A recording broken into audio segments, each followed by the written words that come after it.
Cool Air by H.P. Lovecraft. You ask me to explain why I am afraid of a draught of cool air, why I shiver more than others upon entering a cold room and seem nauseated and repelled when the chill of evening creeps through the heat of a mild autumn day. There are those who say I respond to cold as others do to a bad odor, and I am the last to deny the impression.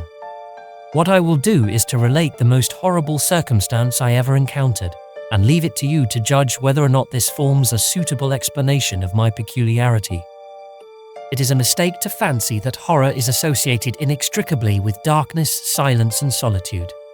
I found it in the glare of mid-afternoon, in the clangor of a metropolis, and in the teeming midst of a shabby and commonplace rooming house with a prosaic landlady and two stalwart men by my side. In the spring of 1923, I had secured some dreary and unprofitable magazine work in the city of New York, and being unable to pay any substantial rent, began drifting from one cheap boarding establishment to another in search of a room which might combine the qualities of decent cleanliness, endurable furnishings, and very reasonable price. It soon developed that I had only a choice between different evils, but after a time I came upon a house in West 14th Street, which disgusted me much less than the others I had sampled. The place was a 4-story mansion of brownstone, dating apparently from the late 40s, and fitted with woodwork and marble, whose stained and sullied splendor argued a descent from high levels of tasteful opulence. In the rooms, large and lofty, and decorated with impossible paper and ridiculously ornate stucco cornices, there lingered a depressing mustiness and hint of obscure cookery. But the floors were clean, the linen tolerably regular, and the hot water not too often cold or turned off, so that I came to regard it as at least a bearable place to hibernate, till one might really live again. The landlady, a slatternly, almost bearded Spanish woman named Herrero, did not annoy me with gossip or with criticisms of the late burning electric light in my third-floor front hall room, and my fellow lodgers were as quiet and uncommunicative as one might desire, being mostly Spaniards, a little above the coarsest and crudest grade. Only the din of streetcars in the thoroughfare below proved a serious annoyance. I had been there about 3 weeks when the first odd incident occurred. One evening at about 8, I heard a spattering on the floor and became suddenly aware that I had been smelling the pungent odor of ammonia for some time. Looking about, I saw that the ceiling was wet and dripping, the soaking apparently proceeding from a corner on the side toward the street. Anxious to stop the matter at its source, I hastened to the basement to tell the landlady, and was assured by her that the trouble would quickly be set right. Dr. Muñoz, she cried as she rushed upstairs ahead of me. He have spill his chemicals. He is too seek for doctor himself. Seeker and seeker all the time. But he will not have no attire for help. He is very queer in his sickness. All day he take funny smelling baths, and he cannot get excite or warm. All his own housework he do, his little room are full of bottles and machines, and he do not work as doctor. But he was great once. My father in Barcelona have hear of him, and only juice now he fix a arm of the plumber that get hurt of sudden. He never go out, only on roof, and my boy Esteban. He bring him his food and laundry and medicines and chemicals. My God, the sal ammoniac that man use for keep him cool. Mrs. Herrero disappeared up the staircase to the 4th floor, and I returned to my room. The ammonia ceased to drip, and as I cleaned up what had spilled and opened the window for air, I heard the landlady's heavy footsteps above me. Dr. Muñoz I had never heard, save for certain sounds as of some gasoline-driven mechanism, since his step was soft and gentle. I wondered for a moment what the strange affliction of this man might be, and whether his obstinate refusal of outside aid were not the result of a rather baseless eccentricity. There is, I reflected tritely, an infinite deal of pathos in the state of an eminent person who has come down in the world. I might never have known Dr. Muñoz had it not been for the heart attack that suddenly seized me one forenoon as I sat writing in my room. Physicians had told me of the danger of those spells, and I knew there was no time to be lost. So remembering what the landlady had said about the invalid's help of the injured workman, I dragged myself upstairs and knocked feebly at the door above mine. My knock was answered in good English by a curious voice some distance to the right. asking my name and business, and these things being stated, there came an opening of the door next to the one I had sought. A rush of cool air greeted me, and though the day was one of the hottest of late June, I shivered as I crossed the threshold into a large apartment, whose rich and tasteful decoration surprised me in this nest of squalor and seediness. A folding couch now filled its diurnal role of sofa, and the mahogany furniture, sumptuous hangings, old paintings, and mellow bookshelves all bespoke a gentleman's study rather than a boarding house bedroom. I now saw that the hall room above mine, the lethal room of bottles and machines which Mrs. Herrero had mentioned, was merely the laboratory of the doctor, and that his main living quarters lay in the spacious adjoining room, whose convenient alcoves and large contiguous bathroom permitted him to hide all dressers and obtrusive utilitarian devices. Dr. Muñoz, most certainly, was a man of birth, cultivation, and discrimination. The figure before me was short but exquisitely proportioned, and clad in somewhat formal dress of perfect cut and fit. A high-bred face of masterful, though not arrogant expression was adorned by a short iron-grey full beard, and an old-fashioned pince-nez shielded the full, dark eyes and surmounted an aquiline nose, which gave a Moorish touch to a physiognomy otherwise dominantly Celtiberian. Thick, well-trimmed hair that argued the punctual calls of a barber was parted gracefully above a high forehead, and the whole picture was one of striking intelligence and superior blood and breeding. Nevertheless, as I saw Dr. Muñoz in that blast of cool air, I felt a repugnance which nothing in his aspect could justify. Only his lividly inclined complexion and coldness of touch could have afforded a physical basis for this feeling, and even these things should have been excusable considering the man's known invalidism. It might, too, have been the singular cold that alienated me, for such chilliness was abnormal on so hot a day, and the abnormal always excites aversion, distrust, and fear. But repugnance was soon forgotten in admiration, for the strange physician's extreme skill at once became manifest, despite the ice-coldness and shakiness of his bloodless-looking hands. He clearly understood my needs at a glance and ministered to them with a master's deftness, the while reassuring me in a finely modulated, though oddly hollow and timbreless voice, that he was the bitterest of sworn enemies to death, and had sunk his fortune and lost all his friends in a lifetime of bizarre experiment devoted to its bafflement and extirpation. Something of the benevolent fanatic seemed to reside in him, and he rambled on almost garrulously as he sounded my chest and mixed a suitable draught of drugs fetched from the smaller laboratory room. Evidently he found the society of a well-born man a rare novelty in this dingy environment, and was moved to unaccustomed speech as memories of better days surged over him. His voice, if queer, was at least soothing, and I could not even perceive that he breathed as the fluent sentences rolled urbanely out. He sought to distract my mind from my own seizure by speaking of his theories and experiments, and I remember his tactfully consoling me about my weak heart by insisting that will and consciousness are stronger than organic life itself, so that if a bodily frame be but originally healthy and carefully preserved, it may, through a scientific enhancement of these qualities, retain a kind of nervous animation despite the most serious impairments, defects, or even absences in the battery of specific organs. He might, he half-jestingly said, some day teach me to live, or at least to possess some kind of conscious existence, without any heart at all. For his part, he was afflicted with a complication of maladies, requiring a very exact regimen, which included constant cold. Any marked rise in temperature might, if prolonged, affect him fatally, and the frigidity of his habitation, some 55 or 56 degrees Fahrenheit, was maintained by an absorption system of ammonia cooling, the gasoline engine of whose pumps I had often heard in my own room below. Relieved of my seizure in a marvelously short while, I left the shivery place a disciple and devotee of the gifted recluse. After that I paid him frequent overcoated calls, listening while he told of secret researches and almost ghastly results, and trembling a bit when I examined the unconventional and astonishingly ancient volumes on his shelves. I was eventually, I may add, almost cured of my disease for all time by his skillful ministrations. It seems that he did not scorn the incantations of the medievalists, since he believed these cryptic formulae to contain rare psychological stimuli, which might conceivably have singular effects on the substance of a nervous system, from which organic pulsations had fled.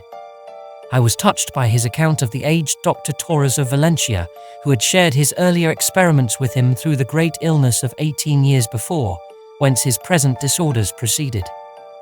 No sooner had the venerable practitioner saved his colleague than he himself succumbed to the grim enemy he had fought.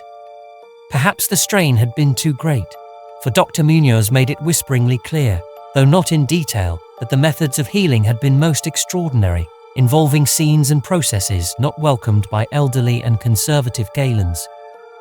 As the weeks passed, I observed with regret that my new friend was indeed slowly, but unmistakably losing ground physically, as Mrs. Herrero had suggested. The livid aspect of his countenance was intensified, his voice became more hollow and indistinct, his muscular motions were less perfectly coordinated, and his mind and will displayed less resilience and initiative. Of this sad change, he seemed by no means unaware, and little by little his expression and conversation both took on a gruesome irony, which restored in me something of the subtle repulsion I had originally felt. He developed strange caprices, acquiring a fondness for exotic spices and Egyptian incense, till his room smelled like the vault of a sepulchred pharaoh in the Valley of Kings. At the same time, his demands for cold air increased, and with my aid, he amplified the ammonia piping of his room and modified the pumps and feed of his refrigerating machine, till he could keep the temperature as low as 34 degrees or 40 degrees, and finally even 28 degrees. The bathroom and laboratory, of course, being less chilled, in order that water might not freeze and that chemical processes might not be impeded. The tenant adjoining him complained of the icy air from around the connecting door, so I helped him fit heavy hangings to obviate the difficulty. A kind of growing horror of outre and morbid cast seemed to possess him. He talked of death incessantly, but laughed hollowly when such things as burial or funeral arrangements were gently suggested. All in all, he became a disconcerting and even gruesome companion. Yet in my gratitude for his healing, I could not well abandon him to the strangers around him, and was careful to dust his room and attend to his needs each day, muffled in a heavy ulster, which I bought especially for the purpose. I likewise did much of his shopping and gasped in bafflement at some of the chemicals he ordered from druggists and laboratory supply houses.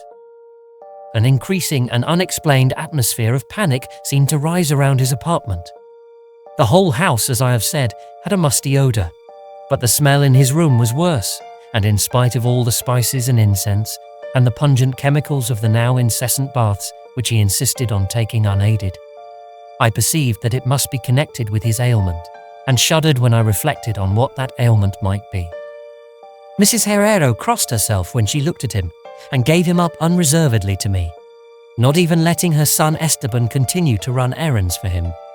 When I suggested other physicians, the sufferer would fly into as much of a rage as he seemed to dare to entertain. He evidently feared the physical effect of violent emotion, yet his will and driving force waxed rather than waned, and he refused to be confined to his bed. The lassitude of his earlier ill days gave place to a return of his fiery purpose, so that he seemed about to hurl defiance at the death demon, even as that ancient enemy seized him. The pretense of eating, always curiously like a formality with him, he virtually abandoned, and mental power alone appeared to keep him from total collapse. He acquired a habit of writing long documents of some sort, which he carefully sealed and filled with injunctions that I transmit them after his death to certain persons whom he named, for the most part lettered East Indians, but including a once celebrated French physician, now generally thought dead, and about whom the most inconceivable things had been whispered. As it happened, I burned all these papers undelivered and unopened. His aspect and voice became utterly frightful, and his presence almost unbearable. One September day, an unexpected glimpse of him induced an epileptic fit in a man who had come to repair his electric desk lamp, a fit for which he prescribed effectively, whilst keeping himself well out of sight. That man, oddly enough, had been through the terrors of the Great War without having incurred any fright so thorough. Then, in the middle of October, the horror of horrors came, with stupefying suddenness. One night about 11, the pump of the refrigerating machine broke down, so that within 3 hours the process of ammonia cooling became impossible. Dr. Muñoz summoned me by thumping on the floor, and I worked desperately to repair the injury, while my host cursed in a tone whose lifeless rattling hollowness surpassed description. My amateur efforts, however, proved of no use, and when I had brought in a mechanic from a neighbouring all-night garage, we learned that nothing could be done till morning, when a new piston would have to be obtained. The moribund hermit's rage and fear, swelling to grotesque proportions, seemed likely to shatter what remained of his failing physique, and once a spasm caused him to clap his hands to his eyes and rush into the bathroom. He groped his way out with face tightly bandaged, and I never saw his eyes again. The frigidity of the apartment was now sensibly diminishing, and at about 5 a.m., the doctor retired to the bathroom, commanding me to keep him supplied with all the ice I could obtain at all-night drug stores and cafeterias. As I would return from my sometimes discouraging trips and lay my spoils before the closed bathroom door, I could hear a restless splashing within and a thick voice croaking out the order for More. At length, a warm day broke, and the shops opened one by one. I asked Esteban either to help with the ice fetching whilst I obtained the pump piston, or to order the piston while I continued with the ice, but instructed by his mother, he absolutely refused. Finally, I hired a seedy-looking loafer, whom I encountered on the corner of 8th Avenue, to keep the patient supplied with ice from a little shop where I introduced him, and applied myself diligently to the task of finding a pump piston and engaging workmen competent to install it. The task seemed interminable, and I raged almost as violently as the hermit when I saw the hours slipping by in a breathless, foodless round of vain telephoning and a hectic quest from place to place, hither and thither by subway and surface car. About noon, I encountered a suitable supply house far downtown, and at approximately 1:30 p.m. arrived at my boarding place with the necessary paraphernalia and 2 sturdy and intelligent mechanics. I had done all I could and hoped I was in time. Black terror, however, had preceded me. The house was in utter turmoil, and above the chatter of awed voices, I heard a man praying in a deep basso. Fiendish things were in the air, and lodgers told over the beads of their rosaries as they caught the odour from beneath the doctor's closed door. The lounger I had hired, it seems, had fled screaming and mad-eyed not long after his second delivery of ice, perhaps as a result of excessive curiosity. He could not, of course, have locked the door behind him, yet it was now fastened, presumably from the inside. There was no sound within save a nameless sort of slow, thick dripping. Briefly consulting with Mrs. Herrero and the workman, despite a fear that gnawed my inmost soul, I advised the breaking down of the door, but the landlady found a way to turn the key from the outside with some wire device. We had previously opened the doors of all the other rooms on that hall and flung all the windows to the very top. Now, noses protected by handkerchiefs, we tremblingly invaded the accursed south room, which blazed with the warm sun of early afternoon. A kind of dark, slimy trail led from the open bathroom door to the hall door, and thence to the desk where a terrible little pool had accumulated. Something was scrawled there in pencil in an awful, blind hand on a piece of paper hideously smeared, as though by the very claws that traced the hurried last words.